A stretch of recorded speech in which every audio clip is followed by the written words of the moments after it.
বিজয়নগর গ্রামের শেষ প্রান্তে ছিল এক বাঁশবাগান।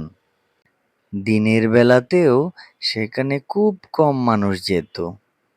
গ্রামের মানুষ বিশ্বাস করত গভীর রাতে যদি ওই বাঁশবাগান থেকে কেউ নাম ধরে ডাকে তাহলে কিন্তু কোনোভাবেই সাড়া দেওয়া যাবে না।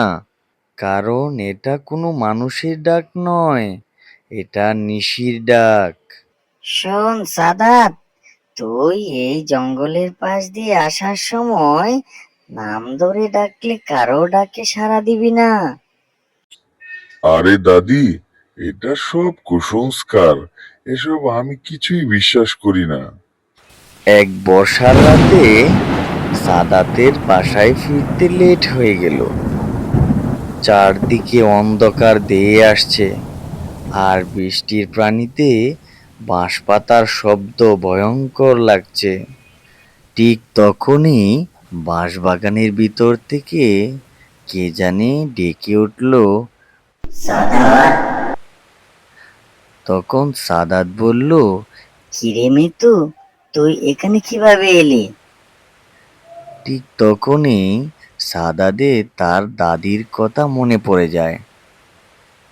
সে দেখতে পায় সাদা ছায়ামূর্তি বাঁশের আড়ালে দাঁড়িয়ে আছে। তার পা ছিল উল্টো দিকে ঘোরানো। সে মনে মনে বলল, এটা কিছুতেই মৃত্যু হতে পারে না। সে বলল, আমাকে এখান থেকে দ্রুত বের হতে হবে। সে দ্রুত এগোতে শুরু করলো, আর সে যত দ্রুত এগোতে লাগলো আর ডাকগুলা তার কাছে আসতে শুরু করলো। সাদাত, আমাকে ফেলে যাসনি, আমাকে নিয়ে যা। একবার পিছনে তো একবার পিছনে তাকিয়ে দেখ। সাদাত দৌড়ে বাড়ি ফিরে এসে দরজা বন্ধ করে দেয় এবং তার চোখে কিছুতেই ঘুম আসছিল না। সাদাত মনে মনে খুবই ভয় পেল। পরদিন সকালবেলায় সাদাত তার আব্দুল্লাহ কাকার কাছে যায় আর রাতের ঘটনাটা সব খুলে বলল। আসলে সাদাত, তুই অনেক ভাগ্যবান। অনেকেই ডাকে সাড়া দিয়ে আর কখনোই ফেরত আসেনি। তাহলে এটা কি ছিল? সাদাত, এই বাঁশবাগানে অনেক আগে এক নববধূ পথ হারিয়ে মারা গিয়েছিল। লোকেরা বলে তার অশান্ত আত্মা মানুষকে ভুল পথে নিয়ে যায়।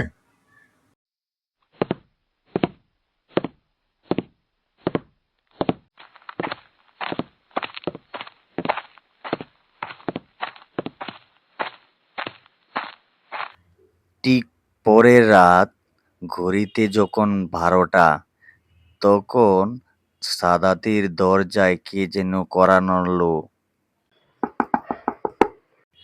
তার মায়ের কণ্ঠে ডাকলো, সাদাত, দরজাটা খোল।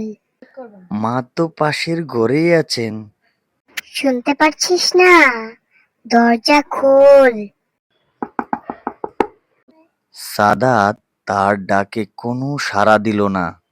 তখন সে জানালার ফাঁক দিয়ে একটি হাতের অবয়ব দেখতে পেল। ঘরের বাতি অটোমেটিক বন্ধ হয়ে গেল। সাদাত, একবার শুধু উত্তর দাও। কয়েক মিনিট পর অটোমেটিকলি শব্দ বন্ধ হয়ে গেল। তখন সে ভোরে ঘুম থেকে উঠে দেখল তার উঠোন জুড়ে অনেক কাদামাটির ছাপ, কিন্তু সবগুলা পায়ের ছাপ উল্টো দিকে ঘুরানো। এটি মূলত সাদাতের মনের ভয় ছিল। আসলে এই ঘটনা সত্য নয়, তার মনের ভয়েই এরকমটা হয়েছিল।